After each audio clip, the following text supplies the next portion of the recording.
थोडंसं ठाणं प्रवासाच्या दृष्टीने लांब लांब लांब लांब जातं. तर ही जी की वाहतूक कोंडी होतीये, त्या संदर्भात तुम्ही काही प्लॅनिंग केलेत का? त्याबद्दल आम्हाला जाणून घ्यायला आवडेल. नक्कीच मला असं वाटतं की मुळामध्ये ठाणे असेल किंवा MMRचं क्षेत्र असेल, या क्षेत्रामधला सगळ्यात महत्त्वाचा जर काही प्रश्न असेल, तर तो वाहतुकीचा प्रश्न आहे. दळणवळणाचा प्रश्न आहे. म्हणजे मी नेहमी सांगतो की 2 प्रश्न जर आपण मुंबईसहित MMR रिजनमध्ये सोडवू शकलो, एक लोकांच्या राहण्याचा आणि दुसरा लोकांच्या कम्युटेशनचा, तर खऱ्या अर्थानं आपण यशस्वी झालो असं मानता येईल. ठाण्यामध्ये एक प्रकारे दळणवळणाच्या दृष्टीने अनेक गोष्टी आपण आता त्या ठिकाणी केलेल्या आहेत. विशेषतः आपल्याला माहिती आहे की मुंबईमध्ये जुन्या सरकारच्या काळामध्ये 11 वर्षामध्ये त्यांनी 11 किलोमीटरची मेट्रो केली आणि 14 नंतर ज्यावेळेस माझ्याकडे हा सगळा कारभार आला, त्यावेळी आपण 5 वर्षामध्ये 475 किलोमीटरच्या मेट्रोचं प्लॅनिंग केलं, त्याचं काम सुरू केलं. नंतर पुन्हा त्याच्यामध्ये काही स्थगित्या आल्या होत्या. पुन्हा शिंदेसाहेब मुख्यमंत्री झाले, आम्ही वेगानं ते काम चालू केलं. आज जवळपास 200 किलोमीटरचं काम आमचं पूर्ण झालेलं आहे. दरवर्षी 50 किलोमीटर आम्ही करणार आहोत.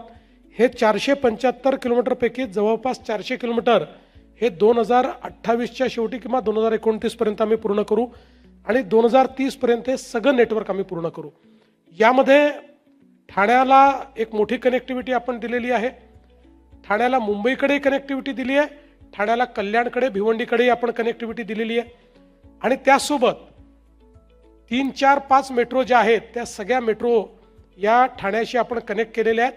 आणि सोबत ठाण्याच्या रिंग मेट्रोचा देखील आपण आता एक प्रस्ताव मान्य केलेला आहे. त्यामुळे ठाणे कदाचित हे पहिलं शहर असेल की ज्या शहरामध्ये कंप्लीट रिंग मेट्रो आपण करणार आहोत.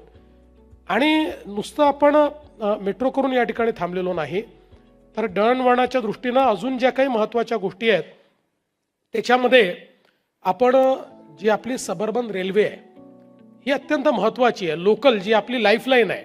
म्हणजे आज तर आपण मेट्रो आणली, मेट्रो अतिशय चांगली आहे, अतिशय सुंदर डबे आहेत, एअर कंडिशन आहेत, दरवाजा लागतो, पण अनेक वर्ष त्या आपल्या सबर्बन रेल्वेला लटकून आणि त्याच्यामध्ये एंट्री करत म्हणजे मला असं वाटतं कसरत करत लोकांनी खूप वर्ष काढली आहेत.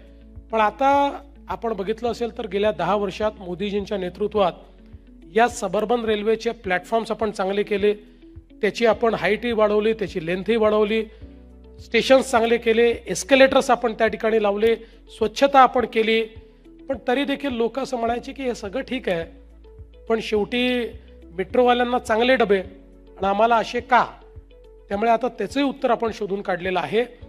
आता पुढच्या काळामध्ये या सगळ्या ज्या काही आपल्या लोकल ट्रेन आहेत यांना आपण मेट्रोसारखे बंद दरवाजाचे डबे तयार करतो, या पूर्ण एअर कंडिशन्ड आपण करतो.